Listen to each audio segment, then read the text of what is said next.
Well, a number of people have been asking me about the type of gear I use at Retrobox to do vinyl conversions and just the type of gear that I have to enjoy my vinyl collection as an audiophile. So I thought I'd just make a quick video going over the gear that I am using right now. This particular turntable I've mentioned a number of times in my videos is the Pioneer PL550. It was manufactured in late 1975, early 1976.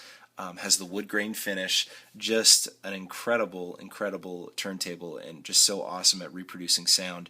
This particular one belonged to my dad, and he passed it along to me when I was a teenager, and I'm just so glad that even when he was young, in his wisdom, he was smart enough to invest in something that was higher end, because it probably would have retailed for probably close to $500 or $600 at the time, and they still go for about that amount if they're in great shape on eBay and on Craigslist.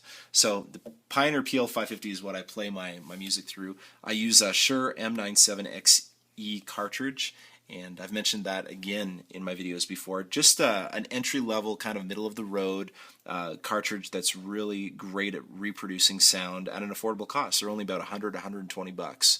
But again, just really pleased with this turntable. Now I'm running this turntable through my dad's original amplifier over here, and I'm going to see if I can adjust the camera so that you can see that a little bit closer. But what you are looking at here is the realistic STA235. Now what's really cool is that my dad actually saved the manuals, so I actually have this manual. And again, like the turntable, this was manufactured in 1975 and 1976. Here's the actual operating instructions for the turntable, the PL550. But this is a great amplifier. I run my TV through this. I run my VCRs. I have a duplication service and a transfer service for anything really digital media, camcorder tapes, VHS tapes, beta tapes. And I run all the audio through this amplifier. It's wonderful. It has a number of standard features as well as some additional stuff, and I'll run through that really quickly. On the end here, basically it has your power off, and then basically has speakers A, speaker out, speaker B, speaker A and B, and speaker Q Vox. Basically, you can split up your speakers into 4 quadrants. So you could have your left and right on A and just have A's, and then have another 2 maybe in another room on B. So if you wanted to just have your speakers on in your living room, you'd switch it to A, and if you wanted to have just the speakers on in the dining room, you'd have them on B, or you can have them both on together, A and B. This Q Vox thing, Quattrovox is what it was called, was kind of the precursor to Dolby surround sound, and basically that turns on all 4 speakers, and you're encouraged in the manual to set up your speakers 2 behind you, 2 in front of you, and they just called that Quattrovox at the time. It has a number of buttons here. First button is kind of unique to this. This is called the Auto Magic button, okay? And when that's pressed in, if I actually turn to FM, and I want to tune things in, there's a sensitivity when I touch the knob.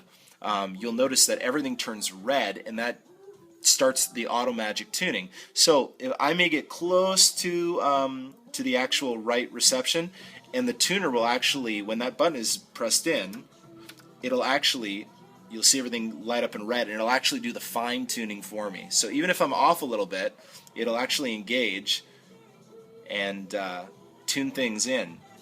So if you're having a hard time getting a reception of a specific station, you only have to get close, and when the Auto Magic tuning is engaged, it'll do the rest for you. So that's a neat little feature on this particular model. Low filters, low and high. Lows take off the low end, the highs filter off the high ends. I don't use those a lot, but sometimes it's nice if you have a record that's, you want to play, but it's just a well-used record and it's got a little bit of scratch and pop. You can press those in and that'll get rid of some of that when it plays it. A loudness button to give it a little bit more punch. I always keep that pressed in.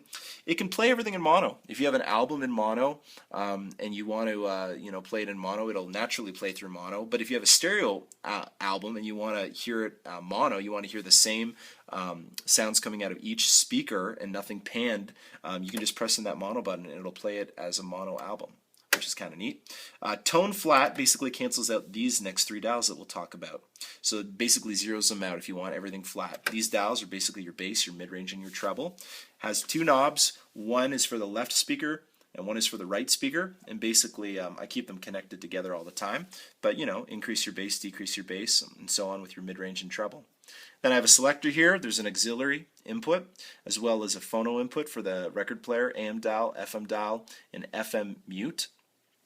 I got additional inputs here too. If I want to set up a tape deck, which I have, or maybe back in the day an 8-track deck, I could press the tape thing and that'll engage that. So I have that set up so that when I play tapes here on top of my Kenwood double deck player, that signal will come through. And I have another one. It's labeled monitor, but you can pretty much use it for anything.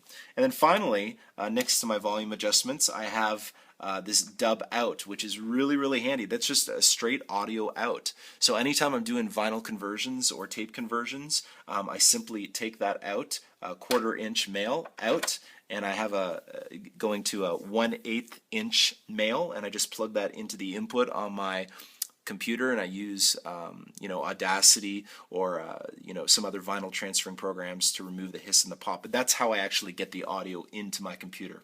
And then of course I mentioned the Kenwood tape deck, and I'm playing everything. Let's see if I can adjust this just a little bit so you can see the speakers.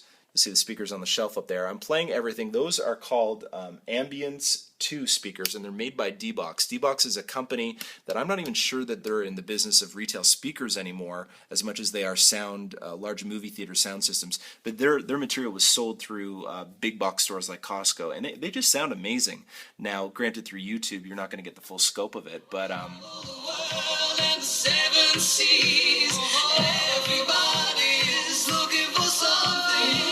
little Annie Lennox and Eurythmics there, but they give a good punch, and they really give some good sound reproduction. So that's basically the gear that I'm working with at Retrobox, and hopefully this has been informative and helpful.